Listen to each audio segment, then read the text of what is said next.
driven down the road many times, saw Desert Star Academy being built from the ground up, and now it's my pleasure to actually walk inside the building and see what you've got here, and I gotta say, I'm highly impressed. And I think all of you should be very proud of the fact that I think you're gonna probably get a first-class education by attending Desert Star Academy here. I want to thank Mr. Sagasa for inviting me here today.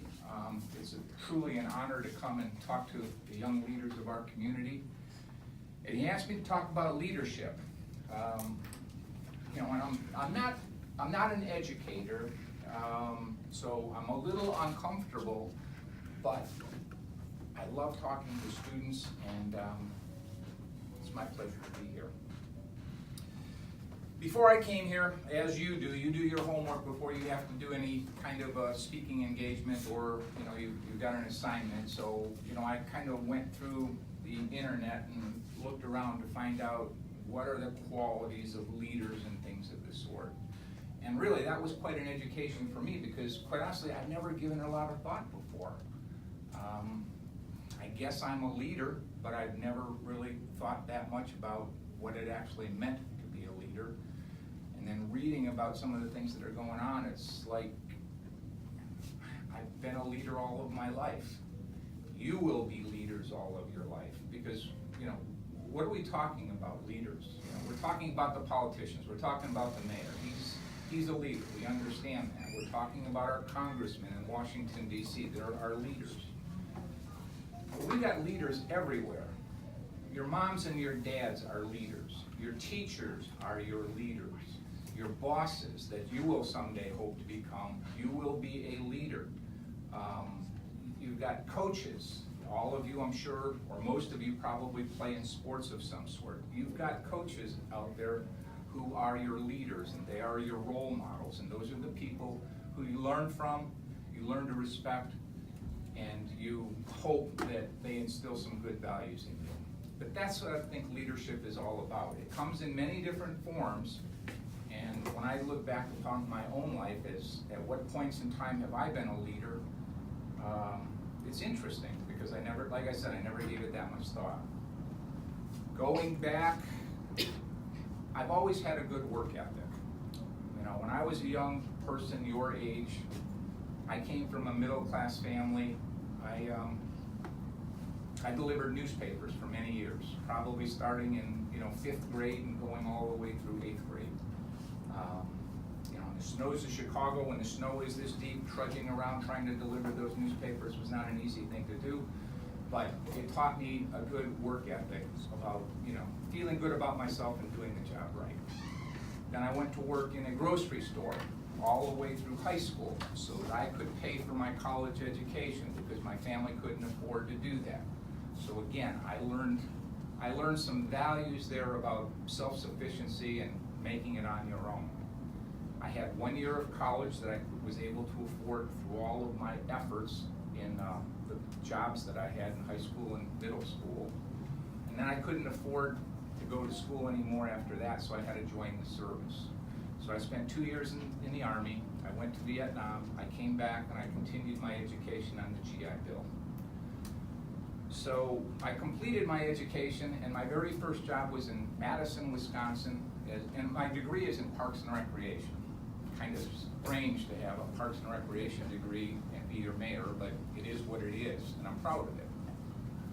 My first job was in Madison, Wisconsin, where I worked basically with adult sports programming. Huge sports town in Madison, Wisconsin. We had over 800 softball teams, we had over 400 volleyball teams, and I really, really loved my job.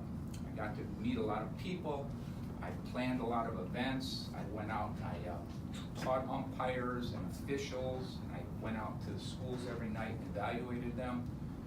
And again, my work ethic was such that I enjoyed my job so much I wanted to excel in it.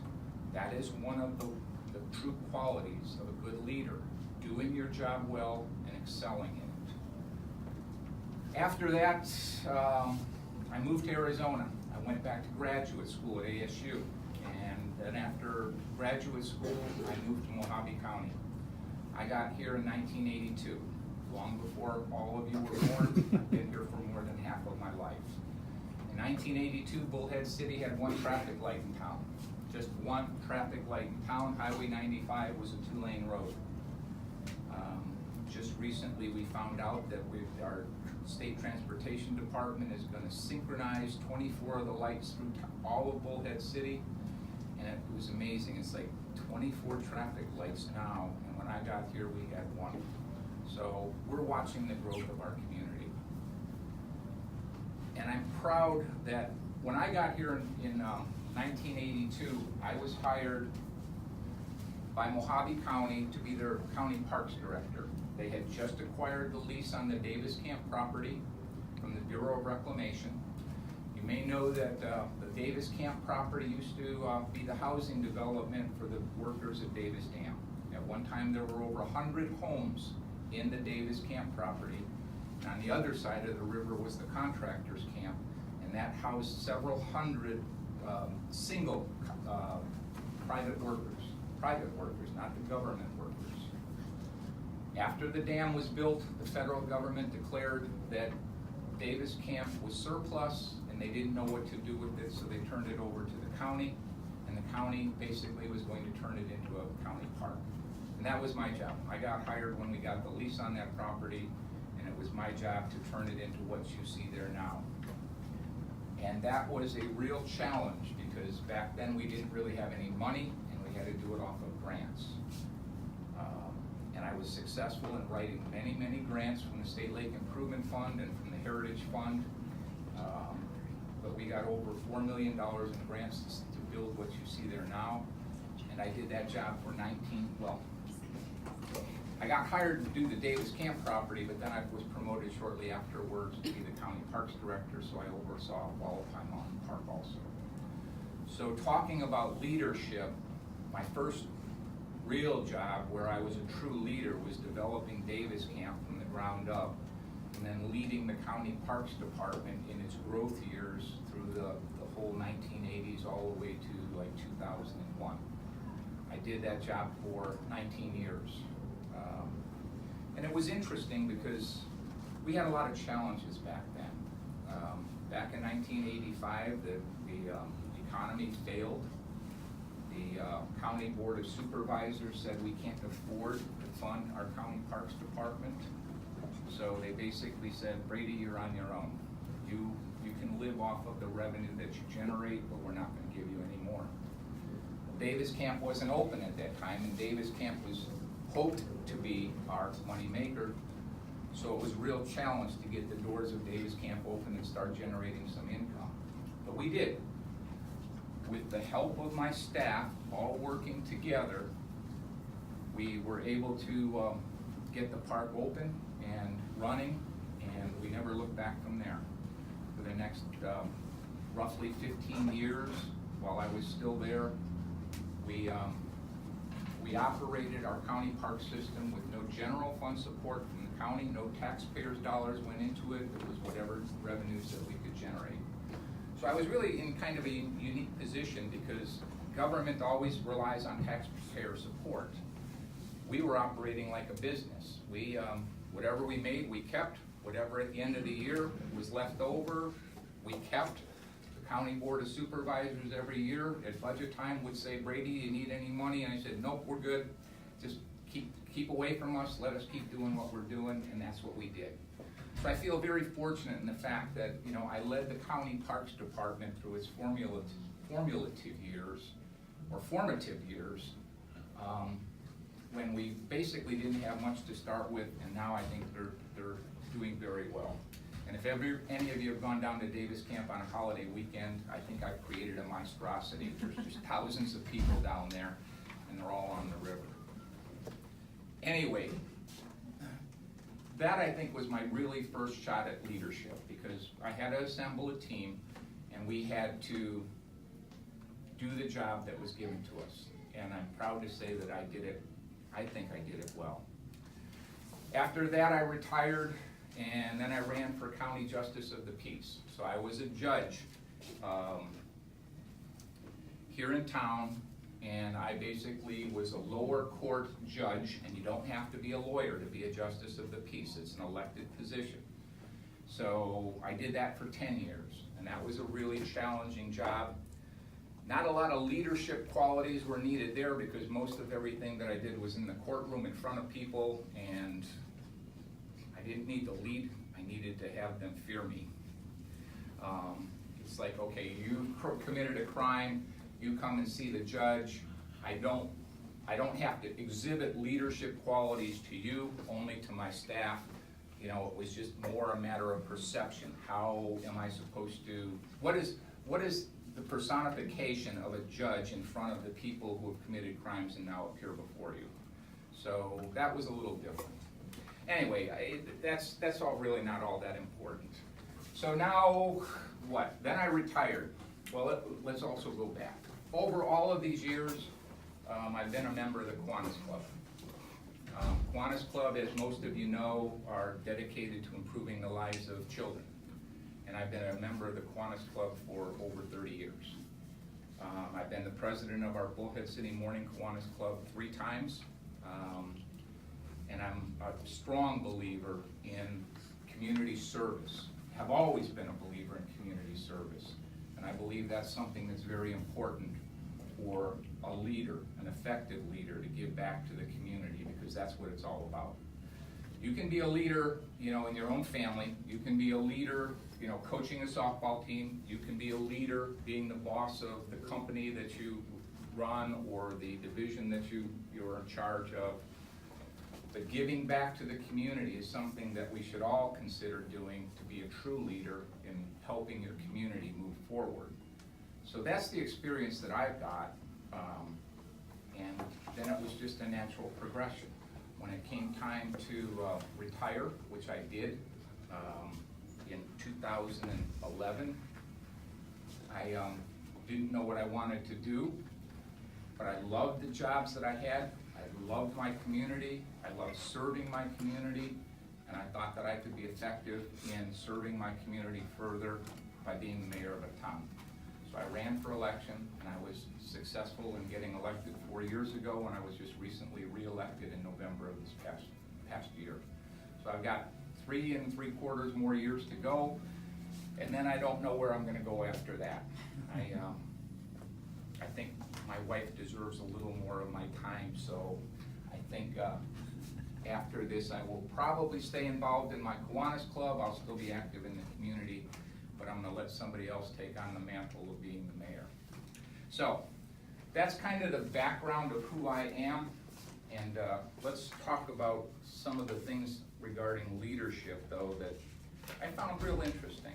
In preparing for this today, you know, I Googled, you know, what are the effective qualities of being a leader, and there's all kinds of things out there, and they're all pertinent, and they're all valuable, and they're all mind-provoking, thought-provoking. But I came up with several of them. I kind of broke them down into different categories. Let's start out with, you know, what are the qualities of good leaders? Out of the 100 quotes, I think I took out 14 of them, and these are just kind of thought-provoking, but I thought these were the most relevant ones. Leaders aren't born, they are made. And they are made just like anything else, through hard work. And that's the price we have to pay to achieve that goal, or any goal. That was said by Green Bay coach Vince Lombardi, Green Bay coach Vince Lombardi. They aren't born, they are made. It is what you choose to be, what you choose to make of yourself. You aren't born a leader, you become a leader through your own actions. And one of the most important qualities, Dwight Eisenhower said, the supreme quality of leadership is integrity. You know, that is really important, not only in just being a leader, but in your own self-worth, in your own self-satisfaction. It was interesting, yesterday I attended the Republican Women's Council luncheon, which they hold once a month. And afterwards, a woman that I've known just briefly came up to me, and she said, I'm leaving town, I'm moving back to Texas in the next couple of months, but she said, I just wanted to tell you what a great job you're doing. And she said, out of all of the mayors that I've known, and I've known many, she said, I think you are the one mayor that I truly believe has got integrity, and you're not on it for some other reason, helping your friends out or doing whatever. She said, from everything I've seen about you, you are doing it for the purpose that it should be done. You're trying to help people. So I really heartwarming to hear something like that. But I think that goes along with this quote from Dwight Eisenhower, is that one of the most important qualities of leadership is integrity. You're all young. You are all growing. You are all facing a future. The way you feel about yourself will reflect about how other people see you. And that goes on to the next quote by James Humes. Every time you have to speak, you are auditioning for leadership. Now think about that. Every time you speak, other people are watching you, they are evaluating you, they are determining whether or not you are somebody of integrity. So you need to be very careful about how you speak, when you speak, and what you say.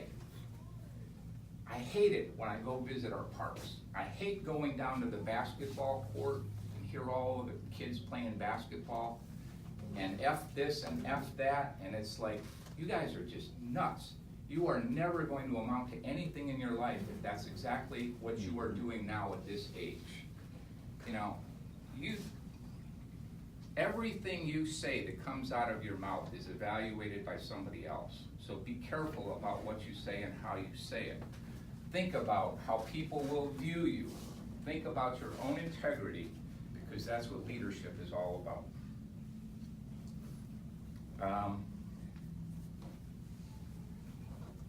Before you are a leader, success is all about growing yourself. When you become a leader, success is all about growing others. You will naturally fall into a leadership position, even if it's nothing more than being a parent in your family. You are the leader of your family. But your success, the way you do that, is how you are going to help others grow. I'm sure many of you look up to your coaches, many of you look up to your parents, many of you look up to your grandparents. Those are the roles that you will be facing someday. You are going to be in those very same roles, and people are going to be looking up to you to see what type of a person you are, and whether or not you inspire them to be better in themselves. And this is another cute one I like too. Cardinal J. Gibbons said, there are no office hours in leaders. That's the one thing that I found out. I'm the mayor of this town, and I go to work for 8 hours a day, and in the evening hours I'll often attend mixers or charity events and things of the sort. But I found out that there are no office hours for a person in my position as mayor. Everywhere I go, I walk down the aisles of Safeway or whatever, and I have people smiling, and I've never met them before, but they know who I am. So it's a very visible thing. When you are a leader, everything that you do, every moment that you're out there in the public, you will be seen by others, and you will be making an impression upon them. So anyway, those are a few of the qualities of leadership. Now let's talk about what do leaders do and why do they do it? I think that all has to do with vision. I moved here in 1982. I saw the town grow from 1 traffic light to now 24 traffic lights. Back then we had about 9,000 people in town, now we have 40,000 people in town. I watched the traffic congestion on Highway 95 when we had 2 lanes, and it was totally congested because everybody that wanted to make a left-hand turn basically stopped everybody else. We then expanded to 4 lanes, things worked well. Now we're back to congestion. I've seen it. I fear the future. I want to do something about it. And I think that's what helps make a leader be successful. You have a vision and you want to attain it. Now I could sit back and let other people do it, just like when I read Facebook, everybody's got a solution to my problems, but they don't understand the complexities of finding a solution to those problems. They all can complain about something, but they don't know what limitations the city may have, or they may have their own thoughts on it, but it's not the thoughts of the majority. So anyway, a leader is one who sees more than others see, who sees farther than others sees, and one who sees before others sees. And I truly believe that that's true. Being the mayor, I'm not actually in charge of the staff. I'm in charge of the city council, and I work closely with the city manager. The city manager is the guy who actually gets the work done. He's the leader of the city staff. He's the one that if there's a problem, he deals with it. He's the one who hires the staff. He's the one who tells the staff what to do. I'm in a leadership position, but I don't have any control over staff. That's not my function, and I realize that from all the years that I've worked in government. I confer with the city manager, and I try to share with him my vision and what I think the vision of the citizens of our town want. For instance, traffic congestion. It's coming. Whether we want it or not, traffic congestion is going to get worse and worse, and soon, before we know it, if we're not planning for our future, we're going to be like Southern California, and it's going to be wall-to-wall traffic, and you're going to hate living here. So rather than just letting it happen, a visionary would look, okay, what is it that we can do to make sure that it doesn't happen, or it's negatively impacted the total extent of it as much as we can. So that's kind of the things that I kind of pride myself on. I've been there, I've seen the problems, I believe I'm in touch with the community for the most part, and we're trying to make a difference so that the negative impacts don't affect us too terribly. So vision, I think, is one of the most important aspects of leadership. And that goes on to what Arnold Glasgow said. One of the tests of leadership is the ability to recognize a problem before it becomes an emergency. I keep on saying, you're all familiar with the Laughlin Bridge. Right now we have two roads that lead to the Laughlin Bridge from the south. We've got the Parkway and we've got Highway 95. If any of you have ever tried to cross the Laughlin Bridge on a Friday afternoon after work, you'll find that you're sitting there for several changes of the traffic light. There is no solution to fixing that intersection and putting more access roads to lead you there. That is going to be a choke point forever. So that is one of my primary concerns, is how are we going to solve that problem as our town continues to grow. So we look at other options. Right now we're contemplating building another bridge down there by the new field house. Hopefully that will get some of the traffic off of Highway 95, the traffic that's coming from the south that wants to go to the casinos, to the Laughlin. Those are the things that we keep on looking at. And I pride myself on that. I really enjoy looking forward to anticipating what our problems are going to be and to looking towards solutions to the future. Leaders think about and talk about solutions. Followers think and talk about problems. I think that goes back to what we see on Facebook. Every time we do something, I've pretty much given up looking at Facebook, because every time we do something, there are people out there that will criticize every action that we take. And I just really think that they have no idea what they're talking about. So it's just disturbing to even see it. So a leader does not worry about what other people think. He worries about what he thinks is right in his heart or her heart. And that, I think, is also very, very important. Like I told you earlier, I come from a background, a middle-class working family from the Chicago suburbs. When I moved to Bullhead City, I moved here in my Chevette with no air conditioning, and everything that I owned in it. I had to borrow money from my parents so I could make the move, and I was 32 years old when I did that. So I know what it's like to be poor. Right now, the city had to deal with increasing our wastewater rates. We haven't increased them since 2011, and it was gonna require an extra $2.50 increase. We heard from the public that some people can't afford that $2.50 a month. As a leader, I always have to think, okay, I can afford the $2.50, that's no problem at all. Heck, that's what I leave as a tip when I go to lunch.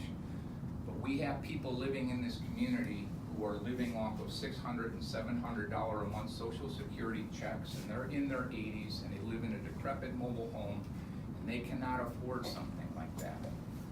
So a true leader has got to think about everybody, not just what he or she can afford or what's best for them, but they've got to think about the whole community. And I think that's one of the hardest things that I have to deal with, because not everybody agrees with me. But I always have to think about every decision that I make, every solution that I come up with, how is it going to impact everybody in our community, and not just those who can afford it or would agree with it. So anyway, that I think is one of the really challenges of being a leader in the type of position that I'm in now.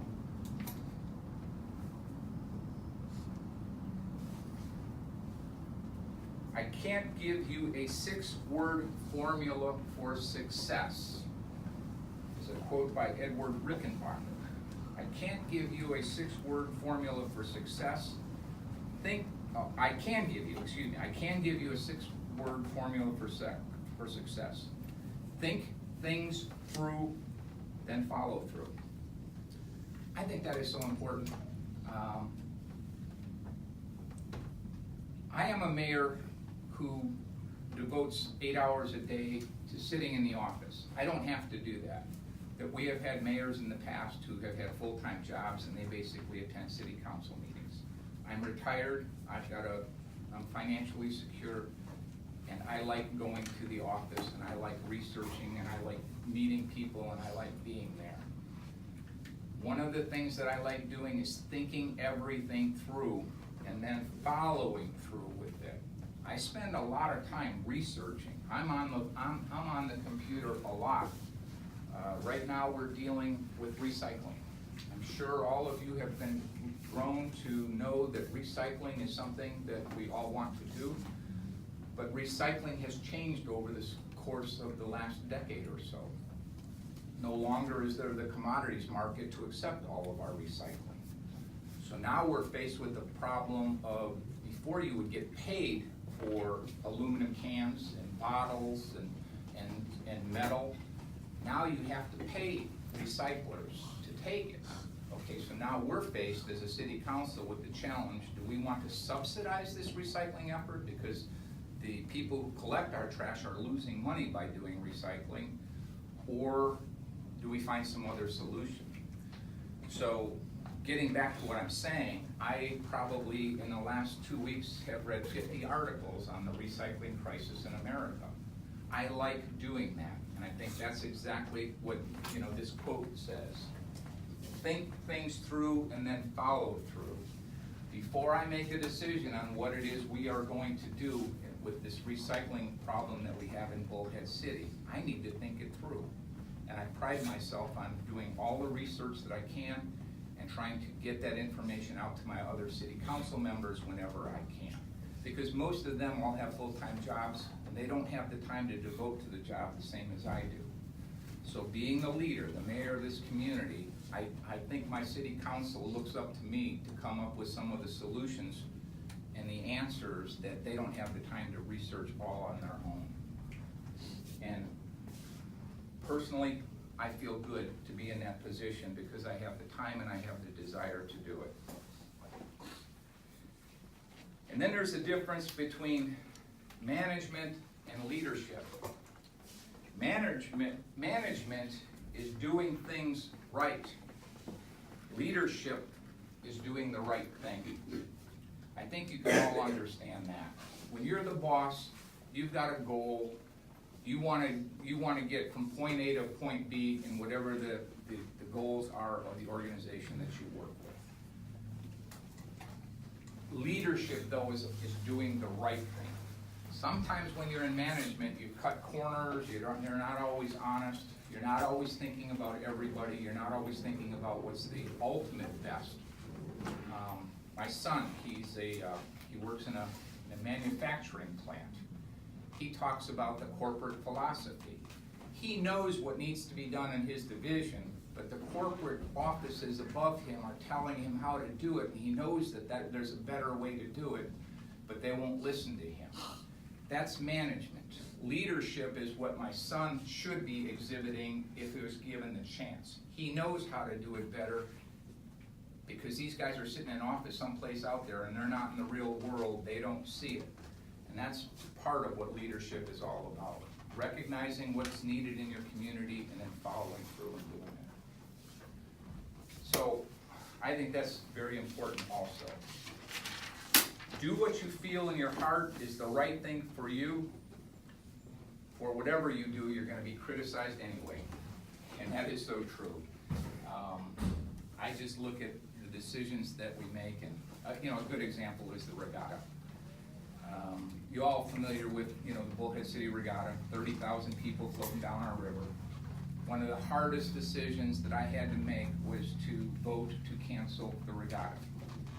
I think when I became the mayor, we were working on, I think it was our 11th regatta. We had grown to over 30,000 people floating down the river, which was good for exposure to Bullhead City.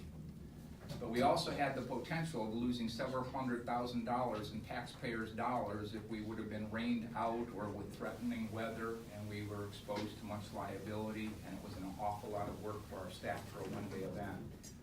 So lo and behold, when it came time to vote for bringing the regatta back the next year, I was going to vote no. And I thought that I would be the lone no vote on my city council, all 7 of us. I thought it was going to be a 6-1 vote. But I prepared a lengthy speech, which I gave to my city council members that night. And I was really surprised that I convinced 3 other city council members that we should discontinue the regatta. And that just floored me because we just didn't think it was going to happen. I see the benefits of it, but I also saw the negative side of it, and I did what I felt was right in my heart, and probably half the community hated me for the decision that I made and convincing my other council members to go along with that decision. And now it still plays out. Every year since then, we've still had regatta questions, and we still see the hate and discontent that's shown in the social media on the regatta. 50% of our community is for it, 50% of our community is against it. But right now, somebody else is handling it, so we don't have that much involvement. What was really interesting and one of the most heartwarming things that I did find, though, was after that meeting, after I gave my speech, after I convinced the city council to discontinue the regatta under city leadership, the police chief came up to me and he said, that was the best example of leadership that I've ever experienced. It was heartwarming for me to hear him say that. So anyway,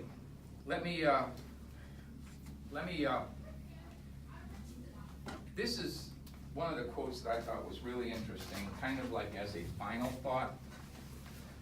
The challenge of leadership is to be strong, but not rude. Be kind, but not weak. Be bold, but not a bully. Be thoughtful, but not lazy. Be humble, but not timid. And be proud, but not arrogant. These are all qualities that once you become a leader, it's easy to ignore. It's real easy for me as the mayor to be arrogant, and it's very easy for me to get a swelled head over it. But whenever my wife thinks that I might be going in that direction, she always reminds me, Tom, take out the garbage, and puts me back in my place. And I think that's very important. I'm not in this job for the pride, the stature, anything else. I'm in it to give back to my community. And I feel like I've got the background to do it. And I hope that all of you, when the time comes, you will step up. And there will be times, no matter what role you take. Mothers, fathers, you're going to be a leader in your family. Some of you are going to be coaches. Some of you are going to be teachers. Some of you are going to be politicians. Some of you are going to be bosses in your own organization. Some of you are going to be owners of your own companies. You will all be leaders in some shape, way, or form in the future. But I think the most important thing that you have to remember is always have integrity. Integrity is one of the most important things that you will find, not only in a leadership role, but just in your own self-satisfaction on becoming a self-individualized adult. Very, very important. Be proud of yourself, and your pride will show through. And those who see that pride and know you will consider you a leader. And I think that's most very important. So Frank, I think that's pretty much all I need to say. We're going to open it up just for 5. Time is stringent, so we're going to open it for 5 questions for Mayor Brady, okay? So I see your hand go up, Riley. So what do you think about bullying? Pardon? What do you think about bullying? Bullying? Yes. Well, you know, even when I was a kid, we had bullying, and I was bullied by a guy. It didn't happen too often, but I was smaller in stature when I was in high school, and I had one guy that didn't like me, and I understand it, but I think what you all are experiencing is on an entirely different level, because now you have the social media, which, you know, can include bullying in some other fashion that I never saw before. All I can say is that don't you ever do it yourself. If it's happening to you, you and your school have to deal with it, or you, your family, and your school have to deal with it. In my case, I just had to duke it out with the guy. That's what happened, you know. And I lost. He was bigger than me, but he never bothered me after that because I stood up for myself. But no, we're talking about integrity, we're talking about leadership. The person who's doing that bullying, he's going to be working at McDonald's for the rest of his life. And you should be proud of the fact that you are in a Desert Star Academy, you are in a learning environment, that you will likely be a leader in the future. So even if you are bullied now, that time will come that you'll get over that, you'll get past that, and what's most important is how you turn out in your future life. Thank you so much. David? Do you believe President Trump is leading this country into the future or keeping it in the past? You know, that's a question that I was really thinking about a lot before I decided, you know, on how I would address this class. And I wished you hadn't asked that question.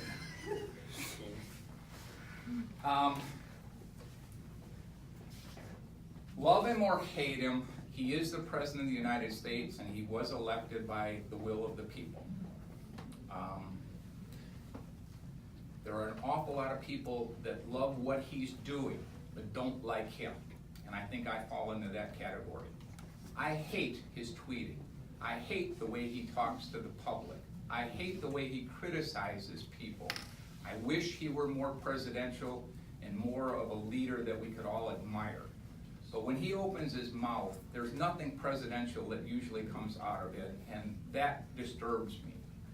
But am I impressed with what he ran on, his platform, and what he's trying to do? Yes. I think government, I've been in government my whole life, and I watched, back in the days when we were developing Davis Camp, the BLM office down in Lake Havasu, who controlled our property, and the National Park Service, we got along. We would work towards the good of the people, and we would find solutions to problems, and we didn't look at the bureaucracy, and we didn't try to make it any harder than it was.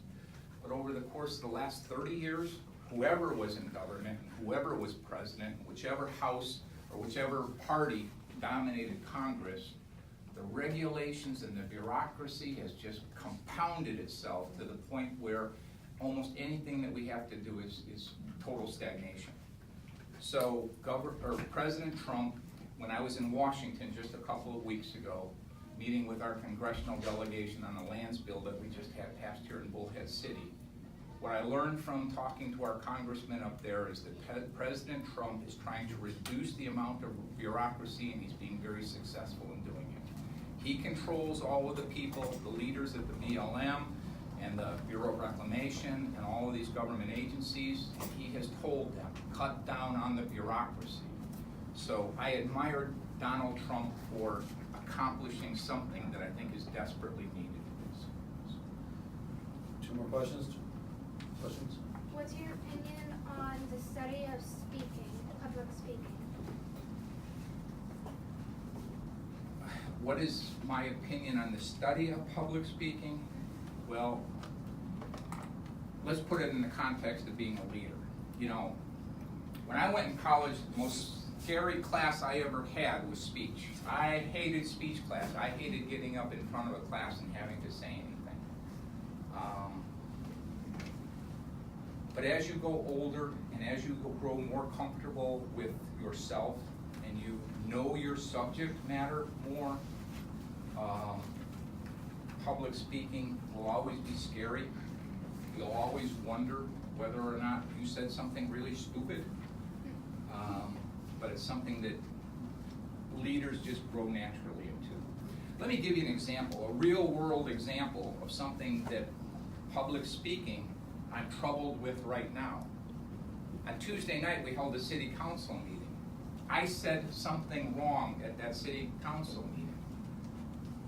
I said that the water bill for the veterans of foreign wars with the new EPCOR rate increase was going to amount to another $8,500 in cost to the VFW. It wasn't until yesterday that I realized that was a mistake. It's $850. Now, we gotta go? Yes, no, you're fine, fine. Now, I don't know how to correct that situation. I was a public speaker, everybody was looking at me when I'm sitting there on the dais in the city council meeting, and I made a huge mistake like that. I don't want EPCOR or anybody to know that I made such a grievous error, because that might influence how they look at EPCOR, the rate increase, and the future. So I'm still troubled with how am I going to correct that? Do I write a letter to the editor and apologize, or do I say something at the next council meeting? But public speaking is something that we have to be cautious of what we say. And I have a bad memory, so normally when I go out and I speak to people, I have a 3-page cheat sheet on all the things that have happened in the past 4 years, so that if somebody asks me a question about Doc Foods, how much did we give them in incentives, I have it all there and I can just go to it and give them the correct information. So public speaking comes with the job, and you'll get better at it with time. One last question?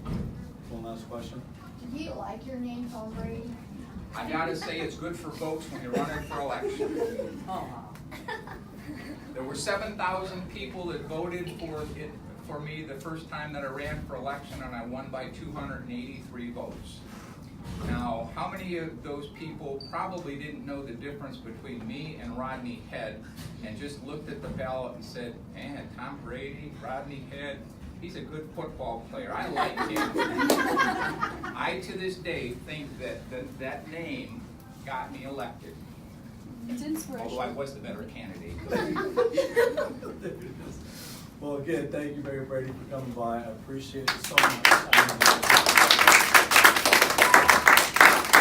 At this time, I will dismiss you. Thank you so much for giving me attention, Mayor Brady. Please say thank you one more time. Thank you. Nice to meet you all. Have a great day. I know, you could.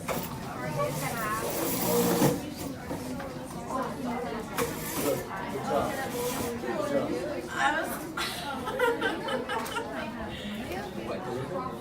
I was gonna ask what his biggest struggle is. Kristen, right? Yeah.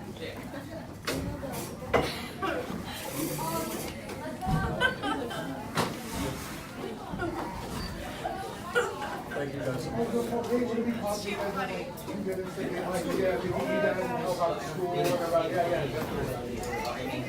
Or so. Yeah.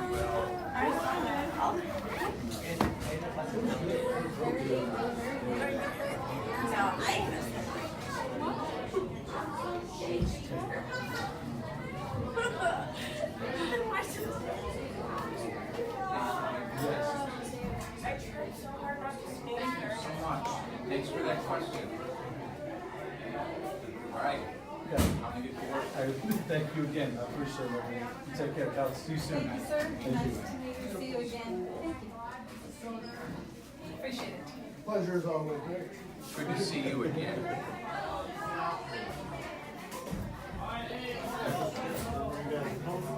Yeah, right there. Is it all right? Yeah, yeah, perfect.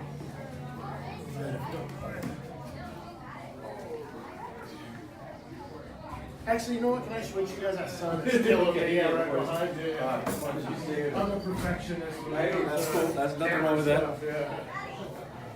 Where are we going, right here? Yeah, just